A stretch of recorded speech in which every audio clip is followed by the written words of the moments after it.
ശ്രീ ജയശങ്കർ, ഇവിടെ അമൽ സൂചിപ്പിക്കും പോലെ പി വി അൻവർ ഒരിടത്ത് കരയുന്നുണ്ട്. അൻവറിന്റെ വിഷയത്തിൽ ഒരു തീരുമാനം എടുക്കാൻ കോൺഗ്രസിനാകുന്നില്ല, സ്ഥാനാർത്ഥിയെ പ്രഖ്യാപിക്കാനാവുന്നുണ്ട്. അൻവറിന് എന്ത് ചെയ്യണം എന്നതിന്റെ കാര്യത്തിൽ ഒരു തീരുമാനത്തിലേക്ക് എത്താൻ കോൺഗ്രസിന് പറ്റുന്നില്ല. എന്തായിരിക്കും സംഭവിക്കുന്നത്? അല്ല, കോൺഗ്രസിന്റെ തീരുമാനത്തിലെത്താൻ എന്തെങ്കിലും ബുദ്ധിമുട്ടുണ്ടെന്ന് എനിക്ക് തോന്നിയില്ല. ഇവിടെ സംഭവിച്ചിട്ടുള്ളതെന്ന് വെച്ചാൽ, നിലമ്പൂരിൽ MLA രാജിവെക്കുന്ന സമയത്ത് തന്നെ അൻവർ അദ്ദേഹത്തിന്റെ താല്പര്യപ്രകാരം കോൺഗ്രസിന്റെ സ്ഥാനാർത്ഥിയെ പ്രഖ്യാപിച്ചു എന്നുള്ളതാണ്. അത് കേരള ചരിത്രത്തിലല്ല, ലോക ചരിത്രത്തിൽ തന്നെ ഒരിക്കലും ഉണ്ടാകാത്ത ഒരു സംഭവമാണ്. MLA രാജിവെക്കുന്ന ഒരാൾ അദ്ദേഹം അംഗമല്ലാത്ത പാർട്ടിയുടെ സ്ഥാനാർത്ഥിയെ തീരുമാനിക്കുന്നത് എങ്ങനെയാണ്? അത് എവിടെയെങ്കിലും കേട്ടിട്ടുണ്ടോ? ഒരു സ്ഥലത്തും ഒരിക്കലും സംഭവിക്കാത്ത ഒരു കാര്യമാണ്. PV അൻവർ എന്താ അധികാരത്തിലാണ് മലപ്പുറം DCC പ്രസിഡന്റിനെ നിലമ്പൂരിൽ സ്ഥാനാർത്ഥിയായിട്ട് പ്രഖ്യാപിച്ച? അദ്ദേഹത്തിന് അതിന് യാതൊരു കോമ്പിറ്റൻസും ഇല്ല, അദ്ദേഹത്തിന് അധികാരവും ഇല്ലാത്ത കാര്യമാണ്. അന്ന് തന്നെ അദ്ദേഹം പരിഹാസ്യനായി. പിന്നെ അദ്ദേഹം തീരുമാനിച്ച സ്ഥാനാർത്ഥിയെ പാർട്ടി അംഗീകരിക്കണം എന്ന് പറയുന്നതിന് വല്ല അർത്ഥമുണ്ടോ? ഇദ്ദേഹം ആരാണ്? കോൺഗ്രസിന്റെ ഹൈക്കമാൻഡാണോ? രാഹുൽ ഗാന്ധിയാണോ? മല്ലികാർജുൻ ഖാർഗെയാണോ? ഒന്നുമല്ലല്ലോ.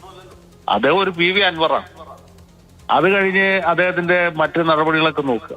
അദ്ദേഹം സമയാസമയങ്ങളിൽ നടത്തിക്കൊണ്ടിരുന്ന പരാമർശങ്ങൾ, പ്രഖ്യാപനങ്ങൾ, അദ്ദേഹം DMK-യിൽ ചേർന്നു, തൃണമൂൽ കോൺഗ്രസിൽ ചേർന്നു. അദ്ദേഹം പാലക്കാട്ട് UDF-ന്റെ സ്ഥാനാർത്ഥിയെ പിന്തുണക്കും.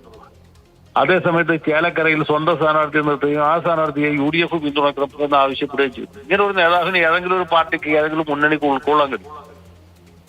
അപ്പൊ അങ്ങനെ ഒരു നേതാവ് ആ ഈ തെരഞ്ഞെടുപ്പ് പ്രഖ്യാപിക്കുമ്പോൾ അദ്ദേഹത്തിന് താല്പര്യം. ശ്രീ ജയശങ്കർ, അതായത് മുന്നണിയിൽ മുഴുവൻ നേതാക്കളും ഉൾക്കൊള്ളാൻ കഴിയില്ല, കൂടെ കൂട്ടാൻ പറ്റില്ല എന്നല്ല പറയുന്നത്. KC വേണുഗോപാൽ പറഞ്ഞ അൻവറിനെ ഒറ്റപ്പെടുത്തിയിട്ടില്ല എന്ന്. അടൂർ പ്രകാശ് UDF കൺവീനർ പറയുന്നത് അൻവർ ഒപ്പം ഉണ്ടാകുമെന്നുള്ള പരിപൂർണ്ണ വിശ്വാസത്തിലാണ് താൻ ഇപ്പോഴും ഉള്ളത് എന്നുള്ളതാണ്. Suധാകരൻ അങ്ങനെ പെട്ടെന്നൊന്നും പറ്റില്ല, ചർച്ച ഇനിയും വേണം എന്നുള്ള കാര്യമാണ് അൻവറിന്റെ കാര്യത്തിൽ പറയുന്നത്. സതീശനെ തള്ളുന്നു.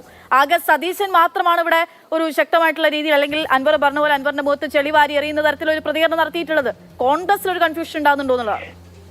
കോൺഗ്രസിൽ ഏത് കാലത്തും ഇതുപോലെ തെരഞ്ഞെടുപ്പൊക്കെ വരുമ്പോൾ ചെറിയ ചില്ലറ കൺഫ്യൂഷനൊക്കെ ഉണ്ടാവും.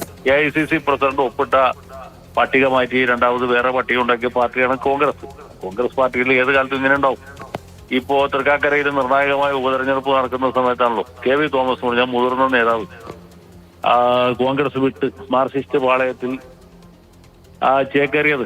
ഏതാണ്ട് അതേ സമയത്ത് തന്നെ തോമസ് അല്ലാതെ വേറെ ചില നേതാക്കന്മാരും ഉമ തോമസിനെ പുറകിൽ നിന്ന് കുത്താൻ ശ്രമിച്ചു. ഞാനിപ്പോ അവരുടെ പേര് പറയുന്നില്ല, അവർക്ക് ഇപ്പോഴും കോൺഗ്രസ്സുകാരായിട്ട് നടക്കുക എന്നുള്ളത്. അപ്പൊ ഇതൊക്കെ സാധാരണ പതിവുകളാണ്. പക്ഷെ ഇതൊന്നും വലിയൊരു കൺഫ്യൂഷൻ ഒന്നും അവിടെ ഉണ്ടാക്കുന്നില്ല. അൻവറിന് നിലമ്പൂരിൽ എത്ര സ്വാധീനം ഉണ്ടെന്ന് അദ്ദേഹം തെരഞ്ഞെടുപ്പിൽ മത്സരിച്ച് തെളിയിക്കട്ടെ. അദ്ദേഹം വലിയ ജനനേതാവാണെന്നല്ലോ പറയുന്നത്. അദ്ദേഹത്തെ കോൺഗ്രസിന് വേണ്ട.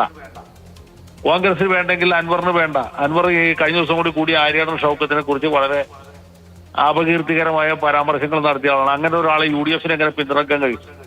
അദ്ദേഹത്തെ എങ്ങനെ ഉൾക്കൊള്ളാൻ കഴിയും? കോൺഗ്രസിന് എങ്ങനെ ഉൾക്കൊള്ളാൻ കഴിയും? കോൺഗ്രസിന്റെ സ്ഥാനാർത്ഥിയെ മുൻകൂട്ടി പ്രഖ്യാപിക്കുന്ന ഒരാളെ കോൺഗ്രസിന് ഉൾക്കൊള്ളാൻ കഴിയും? നാളെ പുള്ളി AICC പ്രസിഡന്റിനെ പ്രഖ്യാപിക്കില്ല നിങ്ങൾക്ക് എങ്ങനെ അറിയാം? അല്ലെങ്കിൽ സണ്ണി ജോസഫിനെ KPC പ്രസിഡന്റായിട്ട് തൃണമൂൽ കോൺഗ്രസ് അംഗീകരിക്കുന്നില്ല, ഞാൻ അംഗീകരിക്കുന്ന പ്രസിഡന്റ് വേറെ ആളാണെന്ന് പ്രഖ്യാപിച്ചാൽ അംഗീകരിക്കും. അപ്പൊ ഇങ്ങനെയൊക്കെയുള്ള ആളുകളൊന്നും വെച്ചിട്ടൊന്നും രാഷ്ട്രീയം കൊണ്ടുനടക്കാൻ പറ്റില്ല. അത് അറിയാവുന്നതുകൊണ്ടാണ് സതീശൻ പുള്ളിയെ കൂട്ടി തുടങ്ങിയത്. പിന്നെ സതീശൻ ഇപ്പോ കോൺഗ്രസിലെ ഒരു വലിയ ചോദ്യം ചെയ്യപ്പെടാനാകാത്ത നേതാവായി തീർന്നു എന്നൊരു തോന്നൽ കോൺഗ്രസ് അണികളുടെ ഇടയിലുണ്ട്, പ്രവർത്തകരുടെ ഇടയിലുണ്ട്. ഞാൻ അദ്ദേഹം ആ നിലയിൽ എത്തിയെന്നല്ല പറഞ്ഞു. കരുണാകരന്റെ ഉമ്മൻചാണ്ടിയുടെ ഒന്നും നിലയിൽ സതീശൻ എത്തിയെന്ന് എനിക്ക് അഭിപ്രായമില്ല. പക്ഷെ ആ ഒരു നിലയിലേക്ക് അദ്ദേഹം എത്തിക്കൊണ്ടിരിക്കുന്നു എന്ന് തോന്നുന്നത് കൊണ്ടാണ് ചില നേതാക്കന്മാർ ഇതിനെതിരെ അപസ്വരങ്ങൾ പുറപ്പെടുവിക്കുന്നത്. അവർ പോലും അൻവറിനെ ഉടനെ ചേർക്കണം, അൻവറില്ലാതെ UDF ജയിക്കില്ല എന്നൊന്നും പറഞ്ഞില്ലല്ലോ. അങ്ങനെ ഒന്നും ഒരാൾ പറയില്ല. ഈ പറയുന്ന ആളുകൾ തന്നെ വേറെ പല ഉദ്ദേശം വെച്ചിട്ടാണ് ഈ അഭിപ്രായങ്ങൾ പറയുന്നത്. ഇതൊന്നും നിലമ്പൂരിലെ തെരഞ്ഞെടുപ്പിന്റെ ഫലത്തെ സ്വാധീനിക്കുകയില്ല. അവിടെ LDF UDF തമ്മിൽ നേർക്ക് നേർ പോരാട്ടമാണ് നടക്കാൻ പോകുന്നത്. LDF-ന്റെ സ്ഥാനാർത്ഥി ആരാണ് എന്നാണ് ഇപ്പൊ നമ്മൾ താല്പര്യപൂർവ്വം കാത്തിരിക്കുന്നത്. LDF-ന്റെ ശക്തനായ ഒരു സ്ഥാനാർത്ഥി നിർത്തി നല്ല മത്സരം കാഴ്ചവെക്കാൻ, നല്ല മത്സരം അവിടെ ഉണ്ടാവും. അതിനപ്പുറത്ത് അൻവർ വിചാരിച്ചാലൊന്നും ആകാശം ഇടിഞ്ഞു പൊളിഞ്ഞു വീഴാണ്ട് പോകുന്നില്ല, ഒരു ചുക്കം നടക്കില്ല. ശരി ശരി. അഡ്വക്കേറ്റ് ജയശങ്കറാണ് പ്രതികരിച്ചത്. അൻവർ ഒരു തരത്തിലും നിലമ്പൂരിൽ ഒരു ഫാക്ടർ ആകാൻ പോകുന്നില്ല എന്നുള്ളതാണ്. അദ്ദേഹത്തിന്റെ ഭാഷയിൽ പറഞ്ഞാൽ ഒരു ചുക്കും നടക്കില്ല എന്നുള്ളതാണ് ജയശങ്കർ പറഞ്ഞിരിക്കുന്നത്. എന്തായാലും എന്ത് സംഭവിക്കും എന്നുള്ളത് തന്നെയാണ് രാഷ്ട്രീയ കേരളം ഉറ്റുനോക്കുന്ന കാര്യം.